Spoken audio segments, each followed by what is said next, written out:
علیہ السلام فرماتے ہیں شب معراج مجھے رب کریم کی طرف سے مختلف علوم عطا فرمائے گئے.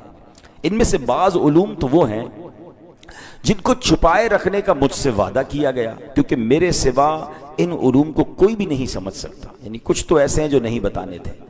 بعض علوم وہ ہیں جن کے متعلق مجھے اختیار دیا گیا جسے چاہوں بتا دوں، اور بعض علوم وہ ہیں جن کی تبلیغ کرنے یعنی ہر خاص و عام کو بتانے کا حکم دیا گیا. یعنی گویا یہ تین کیٹیگریز ہو گئی. اب میں جو کچھ ہے وہ سب میں نے آپ کے لیے پیدا کیا گیا ہے. ذرا غور کیجئے، پوری کائنات کس کے لیے بنی ہے؟ وہ سرکار دو عالم علیہ السلام کے لیے بنی ہے. سیدی اعلیٰ حضرت کی وہ نعت ہے نا، وہ اسی حدیث کی طرف اشارہ ہے کہ زمین و زمان تمہارے لیے، مکین و مکان تمہارے لیے، چنین و چنا تمہارے لیے، بنے دو جہاں تمہارے لیے، آقا دہن میں زباں تمہارے لیے، بدن میں ہے جاں تمہارے لیے، ہم آئے یہاں تمہارے لیے، اٹھے بھی وہاں تمہارے لیے. اب سبحان اللہ، یہ تو اللہ نے اپنے حبیب سے فرمایا نا. اتنا بڑا انعام، اتنی بڑی شرف دیا کہ محبوب دنیا میں جو کچھ ہے وہ تیرے لیے بنایا. مگر حبیب کا اب جواب سنیے گا.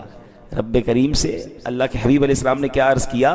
اللہم انت وما انا، اے اللہ پاک ایک تو ہی تو ہے، میں نہیں ہوں. وما سوا ذالک ترکت لاجلک، اور اس کے علاوہ جو کچھ ہے میں نے تیری رضا کے لیے چھوڑ دیا ہے.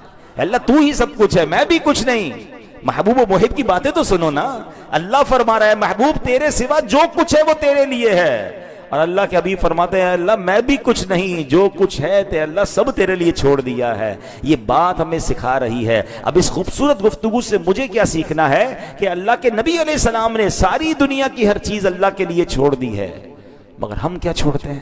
ہم سے تو وقت نہیں دیا جاتا.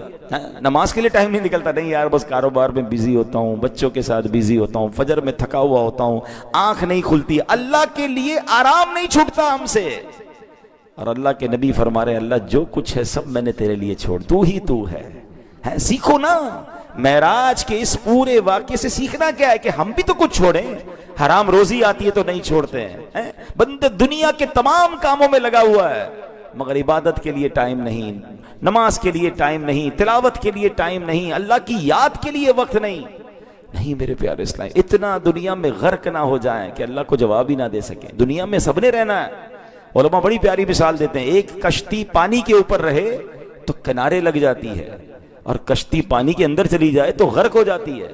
ہمیں دنیا میں اوپر پانی کے اوپر سے گزرنا ہے، دنیا میں رہنا ہے، مگر منزل اگلا کنارہ ہے، وہ آخرت ہے. مگر کچھ لوگوں کی کشتی اس پانی میں غرق ہو چکی ہے. وہ تو نکل ہی نہیں پا رہے دنیا سے، کیونکہ اسی دنیا میں غرق ہونے کی وجہ سے نہ حرام کی تمیز، نہ حلال